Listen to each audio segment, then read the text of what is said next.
à toutes et à tous, je suis ravie de vous retrouver aujourd'hui au cœur des vignes du domaine de Haute-Perche dans le Val-de-Loire, tout près d'Angers, pour le lancement d'un nouveau podcast consacré au réemploi dans les vins de Loire, la Loire en bouteille. Dans le cadre du plan filière Vins de Loire 2030 et avec le soutien d'Interloire, la filière des vins de Loire s'engage concrètement pour réduire son empreinte environnementale. Parmi les solutions explorées, le réemploi des bouteilles apparaît comme une piste prometteuse.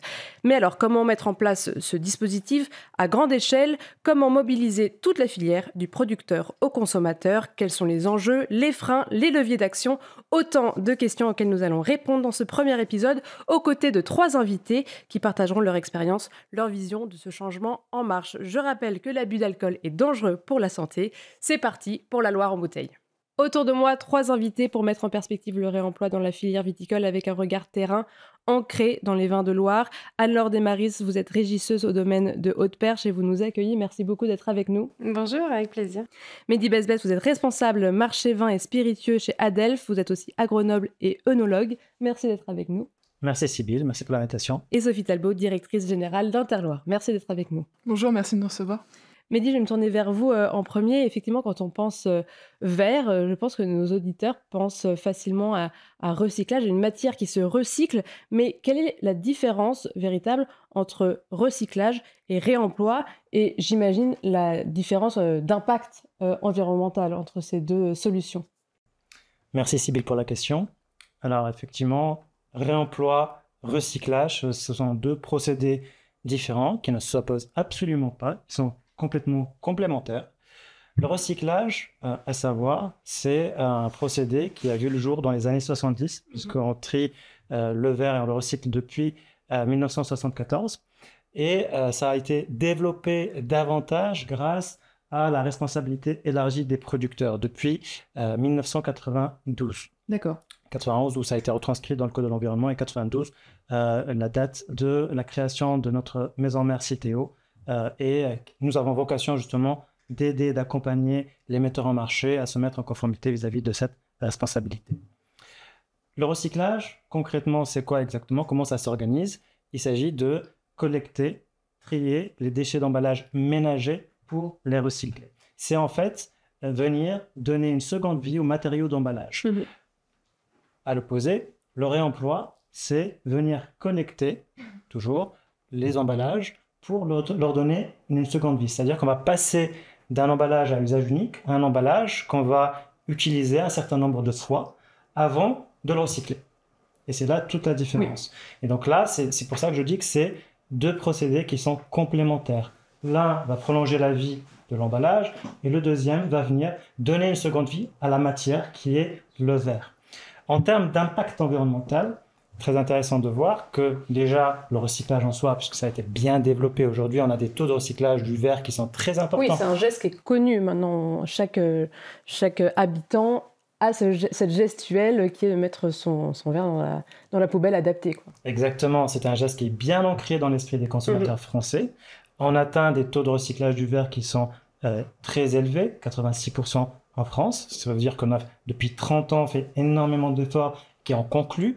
Aujourd'hui, on souhaite aller encore plus loin. Et d'un point de vue impact environnemental sur le recyclage du verre, sur 1 tonne de verre recyclé, on a une économie de CO2 réalisée de 623 kg par tonne. Grâce au réemploi, on va venir réduire davantage cette empreinte carbone, puisqu'il y a eu un certain nombre d'études qui ont été réalisées par l'ADEME notamment, qui viennent démontrer que le réemploi est plus vertueux que l'usage unique, en général, à partir de la 2e rotation. Et donc, quand on couple ces 2 procédés en même temps, ça va venir encore améliorer les gains carbone. Sophie Talbot, est-ce que vous pouvez nous expliquer ce que représente Interloire? Et donc, pourquoi est-ce que vous essayez d'aller plus loin dans cette démarche d'implémentation de réemploi des bouteilles dans la région? Oui, bien sûr. Alors, Interloire, c'est l'interprofession des vins de Loire. Ça regroupe 2500 acteurs des vins de Loire, que ce soit des vignerons, des négociants, des caves coopératives. Le territoire est assez vaste puisque ça s'étend de Nantes à Blois, Donc ça regroupe 34 appellations d'origine protégée et une indication géographique protégée, l'IGP Val-de-Loire. Donc un territoire vaste, 42 000 hectares de vignes, et donc qui couvre le Nantais, l'Anjou-Saumur et la Touraine. Donc on a la chance d'avoir à travers ce vaste territoire tout un panel de vins, toute une large diversité de vins qui fait toute notre richesse. Alors pourquoi le réemploi aujourd'hui ? Il faut savoir déjà qu'au niveau des vins de Loire, les vins de Loire sont vraiment les pionniers de l'adaptation au changement climatique. C'est un engagement qui date de la fin des années 90, donc c'est vraiment quelque chose qui est ancré fortement dans notre culture. Et par rapport à ça, les vins de Loire ont une approche assez pragmatique finalement sur le sujet. L'idée, c'est de se dire... Voilà, la décarbonation de la filière aujourd'hui, c'est un enjeu majeur pour nous, ça c'est clair, et on se donne pour ambition de rien s'interdire, de tester un maximum de possibilités, d'alternatives, d'options qui s'offrent à nous. Et aujourd'hui, le réemploi, c'est pas l'unique solution, mais en tout cas, c'est une solution qui mérite d'être creusée, qui mérite d'être testée pour apprendre de ces expériences et essayer de creuser la voie, de creuser un sillon pour contribuer à décarboner davantage la filière. Et on sait quel impact ça a au niveau de la consommation énergétique, parce que là on a parlé vraiment des ménages. Vous qui représentez plutôt des professionnels, quel poids environnemental ça a, la bouteille? Alors ce que je peux vous dire, c'est que le post-emballage, ça représente entre 30 et 40% des émissions de gaz à effet de serre de la filière. Donc effectivement, c'est un enjeu fort quand on parle décarbonation que de s'attaquer à ce post-emballage et d'essayer de trouver des pistes, des moyens de réduire notre impact sur ce poste-là. Anne-Laure Desmaris, donc vous êtes régisseuse au domaine de la Haute-Perche. Comment est-ce que vous avez saisi ces questions-là au sein du domaine ? Alors, c'était effectivement quelque chose d'assez nouveau quand nous, on s'y est mis. Moi, ça me paraissait assez évident. J'avais commencé à en entendre parler via notamment une entreprise une association d'ailleurs, qui crée sa nouvelle usine du côté de Nantes qui s'appelle Bout à Bout. Oui. Donc on avait commencé à entendre parler un peu de tout ce réemploi, etc. Et il y a combien de temps à peu près ? Il y a... alors moi j'ai commencé à entendre parler il y a 5 ans presque maintenant.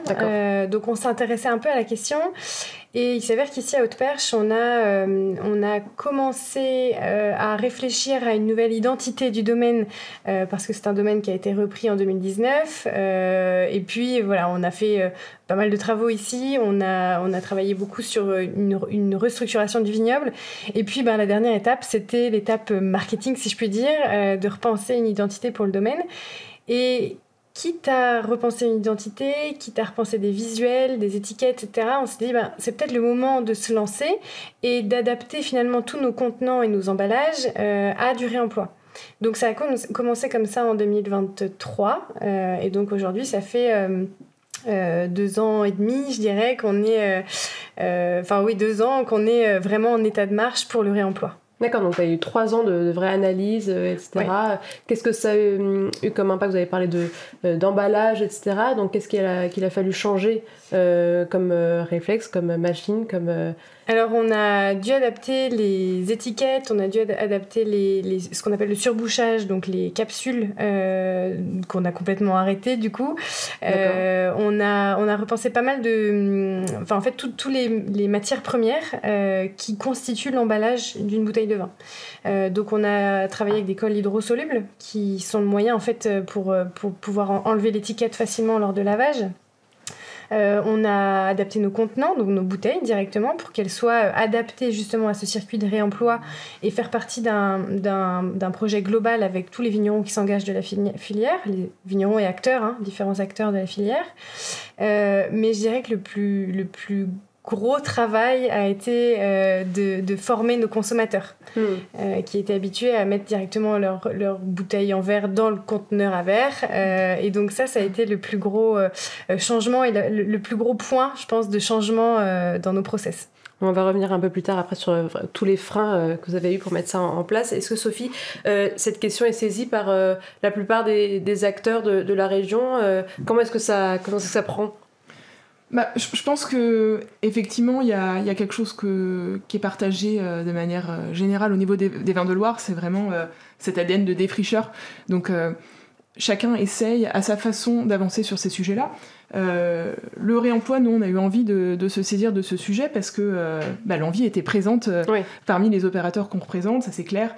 Il y avait cette envie de tester, d'apprendre, d'essayer d'aller plus loin sur le réemploi. Aujourd'hui, il faut savoir que le réemploi, c'est vraiment une piste qui est quasi inexistante, inexploitée au niveau de la filière vin française en général.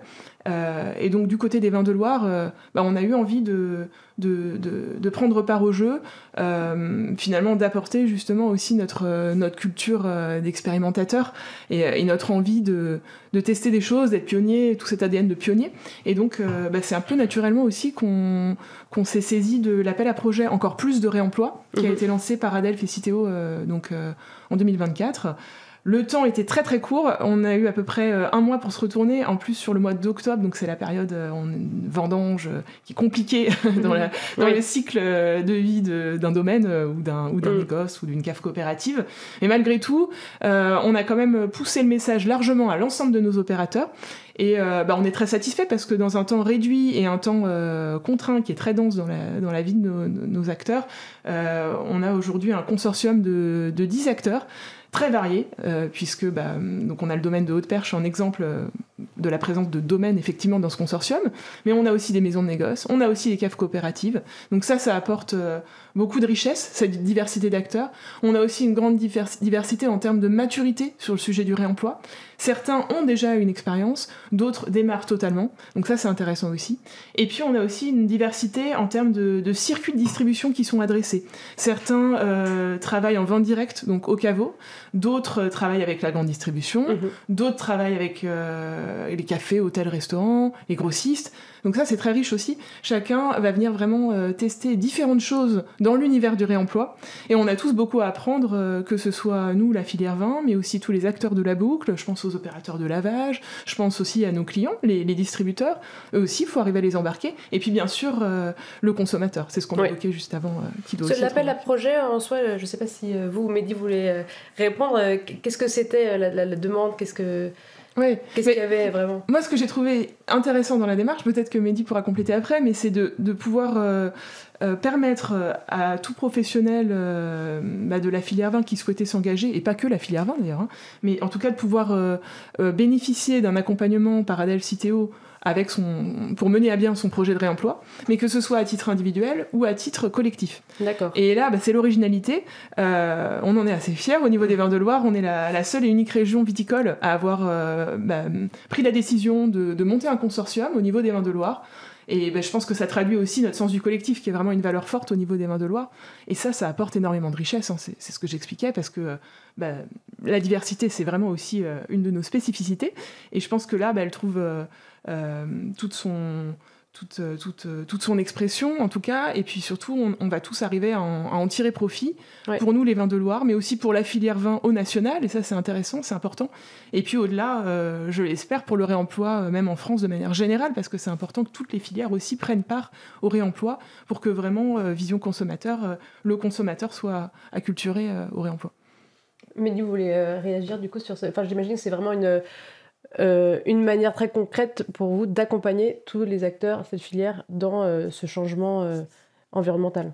Absolument. En fait, l'idée, c'est que depuis maintenant l'année 2023, on a dans notre cahier des charges une obligation d'accompagner nos metteurs en marché, nos adhérents, vers le réemploi. Et pour ce, on doit dédier 5% du chiffre d'affaires des éco-contributions de nos adhérents pour les aider à se lancer. Et donc 5% du chiffre d'affaires, c'est assez conséquent, ça représente des enveloppes importantes. Depuis 2023, on a accompagné près d'une soixantaine de projets chez Adelphes. Et on a développé une enveloppe qui est autour des 6 millions d'euros. D'accord. Cette enveloppe-là va servir les opérateurs à réaliser des études, notamment des études de faisabilité, des études marketing, autour du réemploi toujours. Ça va leur permettre également de passer à l'action, c'est-à-dire qu'ils pourront également investir sur du CAPEX, s'ils ont besoin d'adapter des lignes de conditionnement, d'acheter des packs d'emballages réemployables destinés à la grande distribution ou CHR. Alors voilà, il y a justement des aides qui sont là pour aider les entreprises à lever le frein économique qui est très présent pour passer au réemploi. Parce qu'aujourd'hui, on parle d'un changement qui est assez conséquent. On parlait tout à l'heure de changer ces étiquettes, ces bouteilles, potentiellement aussi accompagner le consommateur aussi à ramener sa bouteille. Il faut aussi faire de l'éducation derrière. Donc, il y a aussi une aide qui est destinée à la communication autour du geste de retour de l'emballage. Donc, il y a tout ça qu'il faut accompagner et ADELF est là justement pour ses adhérents, pour les aider à passer le pas. Est-ce qu'il y a une réglementation qui peut-être impose aussi aux vignerons, aux domaines de ce changement? Absolument. Alors, il y a la loi anti-gaspillage pour une économie circulaire qui a été adoptée en 2020, qui est venue introduire des objectifs très, très ambitieux en matière de réemploi, atteindre les 10% d'emballages réemployés d'ici à 2027. Mais en 2025, il reste 2 ans. Ah oui, c'est bientôt quand même. Et on parle d'emballage réemployé et non pas réemployable. La différence est très importante puisqu'un emballage réemployé, c'est un emballage qui a déjà fait une rotation. On ne va pas venir comptabiliser les emballages neufs destinés à faire du réemploi, mais plutôt ceux qui ont déjà servi, collectés, lavés et remis en circuit. Donc il faut s'en préoccuper dès maintenant, là, pour qu'il y ait déjà ce circuit qui soit réalisé. C'est un objectif. Oui. Il n'y a pas encore de contraintes derrière, mais ça montre quand même la tendance. Sophie, comment est-ce que vous avez réussi à embarquer ces acteurs avec lesquels vous travaillez pour répondre à ces objectifs, justement? Je pense que cette notion de passage à l'échelle, qu'évoquait un peu Mehdi juste avant, elle est clé.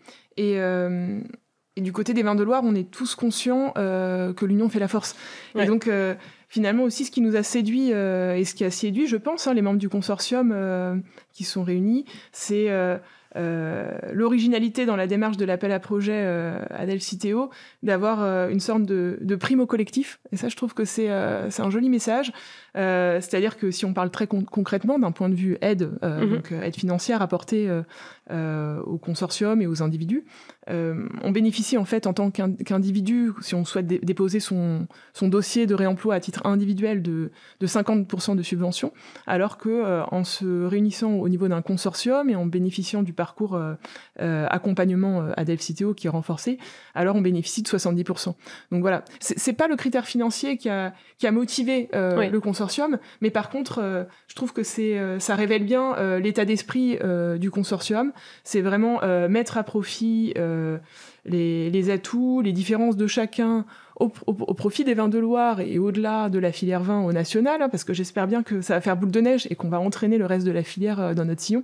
Donc c'est ça, je pense, qui a vraiment créé l'envie, l'entrain, l'enthousiasme autour du projet.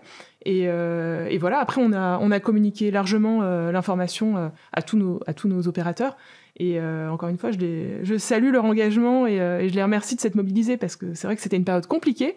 Donc j'espère que cette année, on compte bien renouveler l'expérience. On a déjà 1 an de recul, donc ça devrait être un petit peu plus facile de remobiliser à nouveau un groupe. Et j'espère un groupe qui se sera élargi entre-temps. Donc voilà, l'affaire à suivre. Est-ce qu'il y aurait aussi un avantage économique à faire du réemploi ? Peut-être le fait de réutiliser ces bouteilles, etc. Alors, ce qu'il faut avoir en tête, c'est que quand on parle réemploi aujourd'hui, on vit vraiment dans un monde d'incertitude. Et dans le monde du business, l'incertitude, c'est toujours quelque chose qui est difficile à manipuler, parce qu'on n'aime pas ça, même si aujourd'hui, on est tous confrontés à l'incertitude. Et incertitude, ça veut dire aussi risque financier. Donc, je ne pense pas que le critère financier, en tout cas, soit le levier qui incite à s'engager. Non. Mais par contre, à contrario, je dirais, la mise en place de cet appel à projet, ça permet justement de lever ce frein financier, de réduire la prise de risque des opérateurs à s'engager dans un projet de réemploi, parce qu'il faut bien avoir en tête que pour eux, c'est quand même beaucoup de contraintes, beaucoup de doutes, beaucoup d'incertitudes. Si on pense à l'adaptation des lignes de production, si on pense à la réaction du consommateur qui aujourd'hui est encore assez inconnue, si on pense aussi à la réaction des distributeurs, parce que qui dit produire un produit dit aussi le mettre sur le marché. Donc encore faut-il qu'en face, on ait aussi une réponse favorable. Et ça, c'est c'est tout un tas de risques à évaluer en amont. Et c'est vrai que l'accompagnement dont on dispose par le biais de cet appel à projet, il est fort parce que l'accompagnement de 70% de subvention, il est important. Et ça permet à tout un chacun peut-être d'aller un petit peu plus facilement sur le réemploi, un peu plus vite, de contribuer aussi à petit à petit à réduire les zones de flou, les zones de doute qui existent encore. Je pense qu'il faut être transparent là-dessus. Mais c'est justement avec ces initiatives qu'on arrive à mieux comprendre comment ça fonctionne, à mieux comprendre là où il faut apporter des améliorations, ce qui marche moins, à travailler ensemble avec l'ensemble des acteurs concernés pour justement fluidifier le système et la boucle de réemploi. Et tout ça, c'est porteur. Et je crois que c'est ça aujourd'hui qui motive les acteurs. C'est vraiment pouvoir contribuer à construire la nouvelle règle du jeu de demain, et puis aussi à s'intéresser aux consommateurs, parce que même si le consommateur aujourd'hui, il est encore peut-être pas très clair sur les contours du réemploi, en tout cas l'envie elle est là, on le sait, Adelphi-Citeo a pas mal de chiffres et de données là-dessus. Le consommateur aujourd'hui, il cherche des produits qui correspondent à son engagement environnemental, à son sens citoyen, et donc c'est vraiment clé que la filière trouve des voies pour arriver à décarboner la filière, parce que c'est aussi ce qu'attend notre consommateur final. Anne-Laure, est-ce que vous avez quels étaient les freins principaux auxquels vous avez été confrontés dans tout ce changement ? Alors déjà, pour rebondir simplement sur ce que disait Sophie, nous, ce qui nous a motivés en tant que vignerons, alors nous, on a déjà beaucoup d'administratifs et beaucoup de choses sur lesquelles il faut se pencher. Et le fait d'être accompagné par Adelphi-Citeo dans la mise en place du réemploi, etc., c'était quelque chose de très précieux. Et le consortium mené par Interloire, enfin du moins créé par Interloire, a vraiment... pour moi, ça a été le déclic, en fait, de se dire, participer à ce consortium, ça va être rencontrer des acteurs qui sont plus ou moins avancés que nous, mais en tout cas échanger à ce sujet. Toujours dans cette même démarche aussi. Voilà, toujours dans cette démarche, et savoir quels sont les leviers qu'on pourrait mettre en place, qu'est-ce que les autres ont essayé qui marche ou qui marche moins bien. Donc ça, c'était vraiment précieux pour nous, parce que les freins, alors à l'origine, nous, quand on s'est lancé dans le réemploi, ils étaient pas très nombreux finalement, puisque l'idée, c'était simplement d'adapter nos contenants, nos emballages, etc. Et c'était à une période pour nous qui tombait bien, puisque c'était le moment pour nous de tout repenser. Donc les freins, à l'origine, il n'y en avait pas beaucoup, mais ils sont arrivés petit à petit quand on a commencé à exercer le réemploi ici au domaine. Alors nous, on a une clientèle, beaucoup de particuliers, donc ça a été pas mal de pédagogie à faire, et on continue à le faire d'ailleurs au quotidien.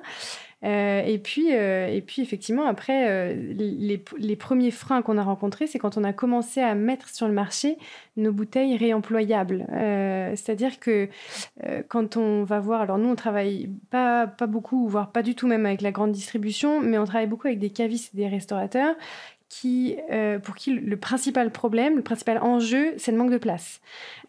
Déjà pour passer commande... Donc pour garder aussi des bouteilles, voilà. Exactement. Déjà pour stocker des bouteilles pleines, c'est un sujet, mais alors si en plus il faut stocker des bouteilles vides, c'est aussi un sujet. Ouais. Et donc voilà, donc réfléchir avec tous les acteurs qui ont rejoint le consortium, ça c'était intéressant, parce que ça nous donne des leviers, ça nous donne des pistes de réflexion, et puis ça nous a permis de se dire, nous, en tant que vignerons, on a un chai, on a un hangar derrière, on a un peu de place pour stocker les bouteilles. Donc peut-être qu'on peut se dire qu'à chaque fois qu'on fait une livraison, on récupère des bouteilles vides, et en fait, on commence à avoir quelque chose de très cyclique. Et je pense que c'est ça le réemploi aussi, c'est de faciliter aussi la vie à tout le monde, et que tout le monde y trouve son compte, aussi bien en termes d'empreinte carbone, comme le disait Sophie, mais aussi de facilité, c'est-à-dire que nos clients particuliers qui viennent acheter du vin, ils ramènent leurs bouteilles vides, et voilà, encore une fois, c'est cyclique, quoi. Et très concrètement, sur la bouteille, ça se voit que c'est une bouteille réutilisée ? Oui, tout à fait. On appose un petit logo qui est un logo rapportez-moi. D'accord. Et donc, ça fait aussi partie de la pédagogie de dire à nos clients, toutes les bouteilles, y compris les nôtres, sur lesquelles vous apercevez ce logo-là, vous pouvez nous les ramener. Donc nous, en fait, on récupère les bouteilles du domaine de Haute-Perche ici quand les clients nous les ramènent, mais on leur dit qu'ils peuvent aussi nous ramener les bouteilles de lait, de jus de fruits, de bière, de cidre, enfin voilà, tout ce qui peut être réemployé. L'idée, c'est de faciliter la vie du consommateur et de faciliter la vie du distributeur aussi, quoi. Mais une bouteille réutilisée, est-ce que ça se voit que ça a été réutilisé si c'est la 2e ou 3e Alors, utilisation? ça peut se voir parce que les lignes ne sont pas encore tout à fait optimales. Donc, on a des petits signes que nous, on perçoit assez facilement, mais que le consommateur ne perçoit pas toujours. Sinon, non, il n'y a pas de symbole qui indique que la bouteille a déjà été réemployée X nombre de fois, quoi. D'accord. Mais Mehdi Bezbez, pour cette dernière question, car il nous reste plus que 1 minute 30, qu'est-ce qui vous semble le plus urgent là, pour déployer à grande échelle cette solution du réemploi? Alors, à mon sens, le plus urgent et le plus important aujourd'hui, c'est d'harmoniser les contenants destinés au réemploi. Et notamment, je parle là des standards réemployables sur lesquels Adelph, aujourd'hui, on est en train de travailler. Avoir une bouteille qui puisse être identifiée directement par le consommateur, qui puisse être aussi utilisée par l'ensemble du vignoble au niveau national destiné au réemploi. Et de cette façon, on pourra passer réellement à l'échelle de façon beaucoup plus rapide et efficiente sur cette thématique-là. Il faut savoir qu'aujourd'hui, il y a plusieurs initiatives indépendantes, locales, et si demain on veut passer au national, il va falloir justement harmoniser les choses pour effectivement arriver à massifier aussi beaucoup plus rapidement ces contenants déjà utilisés, pour pouvoir les collecter et les emmener en centre de tri, lavage et les réutiliser. Merci beaucoup à tous les trois pour ce premier épisode du podcast La Loire en bouteille. Je rappelle, Anne-Laure Desmaris, que vous êtes régisseuse au domaine de Haute-Perche, Mehdi Bezbez, responsable marché, vin et spiritueux chez Adelph, vous êtes aussi agronome et œnologue, et Sophie Talpo, vous êtes directrice générale d'Interloire. Et merci à vous toutes et tous de nous avoir suivis. C'était La Loire en bouteille.